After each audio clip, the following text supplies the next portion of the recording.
Hi, boys and girls. Miss Debbie here with two stories for your listening pleasure. I try to pick brand new stories that we've never heard, and today I have two new books for our collection. Um, and I encourage you to come to the library and choose these books out so you can look at them at your leisure at home. And you can even turn on me reading them as you look at the pictures. So the first book today is there. There's No Such Thing as a Dragon by Jack Kent. This is an old book, but I was still able to get it for our collection because books go out of print, and once they do, that's it. Bye bye books, and you can't ever get them again. I don't know why that is, but and believe it or not, it's published by Dragonfly Books in New York. So there's no such thing as a dragon. How about a dragonfly? Billy Bigsby was rather surprised when he woke up one morning and found a dragon in his room. It was a small dragon, about the size of a kitten. Kind of cute. Look at that tail. The dragon wagged its tail happily when Billy patted its head. Aw. Billy went downstairs to tell his mother. There's no such thing as a dragon, said Billy's mother, and she said it like she meant it. Billy went back to his room and began to dress. The dragon came close to Billy and wagged its tail, but Billy didn't pat it. If there's no such thing as something, it's silly to pat it on its head. Isn't that cute? Billy washed his face and hands and went down to breakfast. The dragon went along. It was bigger now, almost the size of a dog. Billy sat down at the table. The dragon sat down on the table. This sort of thing was not usually permitted, but there wasn't much Billy's mother could do about it. She had already said there was no such thing as a dragon, and if there's no such thing, you can't tell it to get down off the table.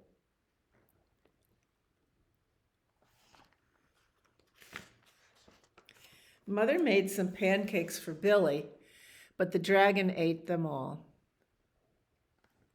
Mother made some more, but the dragon ate those too.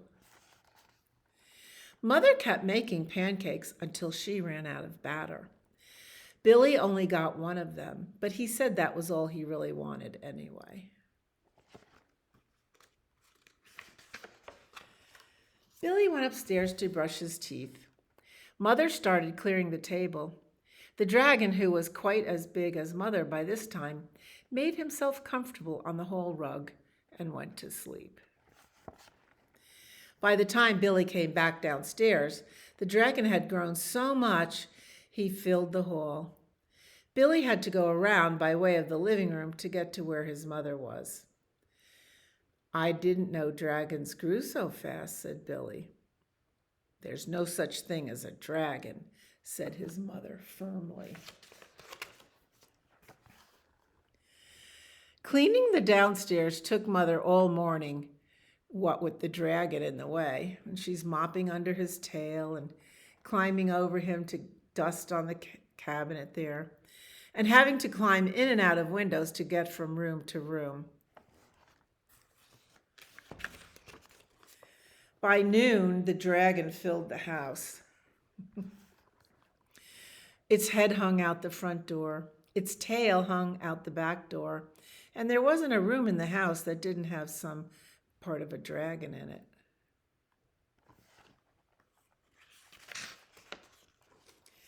When the dragon awoke from his nap, he was hungry. A bakery truck went by. The smell of fresh bread was more than the dragon could resist. The dragon ran down the street after the bakery truck. The house went along, of course, like the shell of a snail.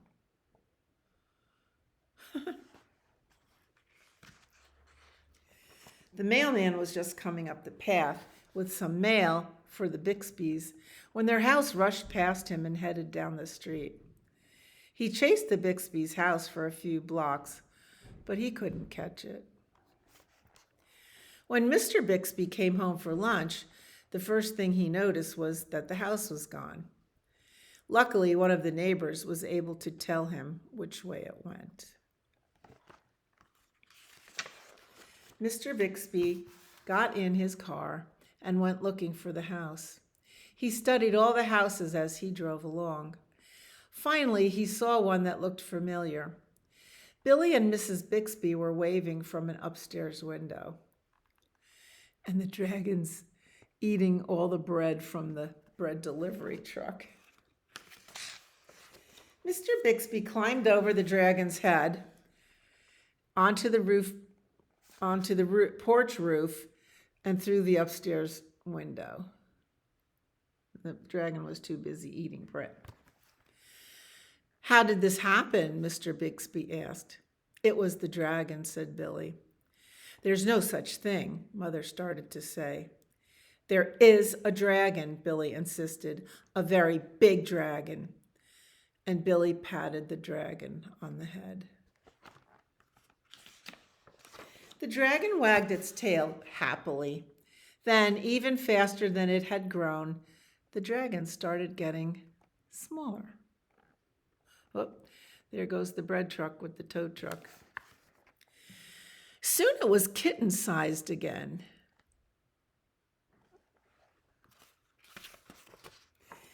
"I don't mind dragons this size," said Mother. "Why did it have to grow so big?" "I'm not sure," said Billy, "but I think it just wanted to be noticed." Aw, it's like a little pet. Cute. Don't you want to have a dragon? I do. Come and check this book out at your library. Well, before there was Old MacDonald, there was the Man Who Didn't Like Animals by Deborah Underwood, and pictures by LeUyen Pham. This is a great book. Here's the end pages. Like in the little town, there's a bird shop, a reptile house, a cafe, a bookstore. And there's the man. He buys a plant. He doesn't want to say hello to the horse. Goes past the dog park because he just doesn't like animals. This is published by Clarion Books, an imprint of HarperCollins.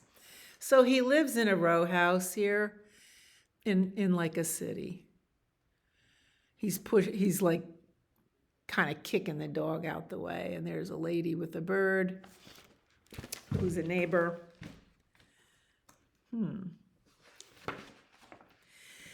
There once was a man who lived in a tidy home, and he loved his tidy home, and he didn't like animals. And here he is dusting. Everything is in its place. Not too cluttered. One day, a cat appeared. Meow. "I don't like cats," said the man. "Go away." He's trying to scare it away. But the cat didn't go away. Meow.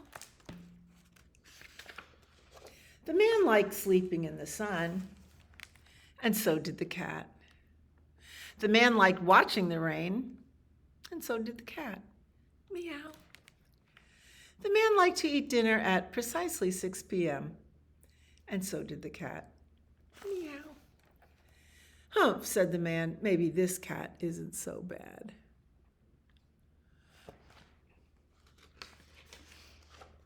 Then another cat appeared.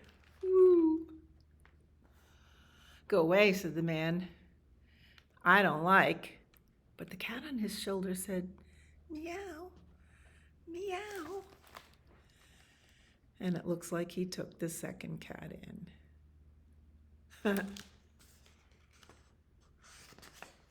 One day, a dog appeared.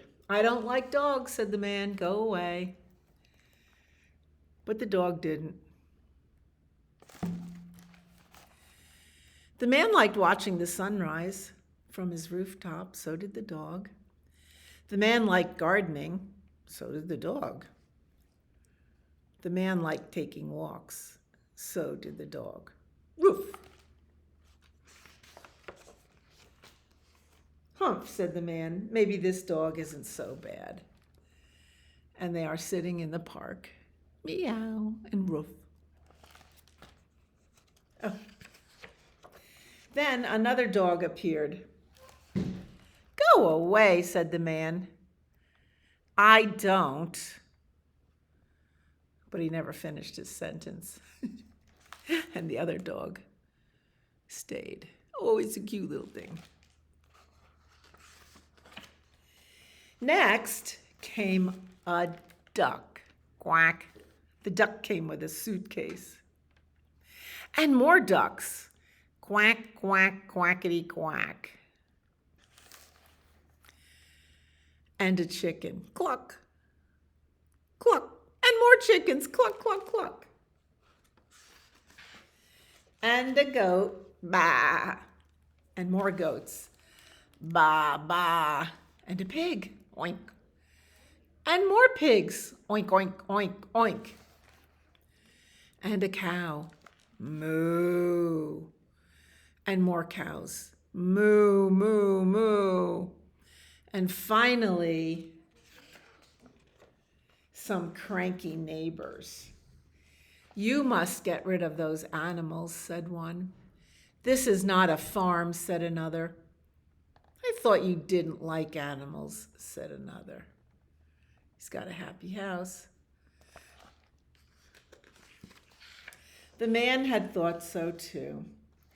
He called a meeting and the animals gathered around. I'm sorry, but you'll have to go, he said.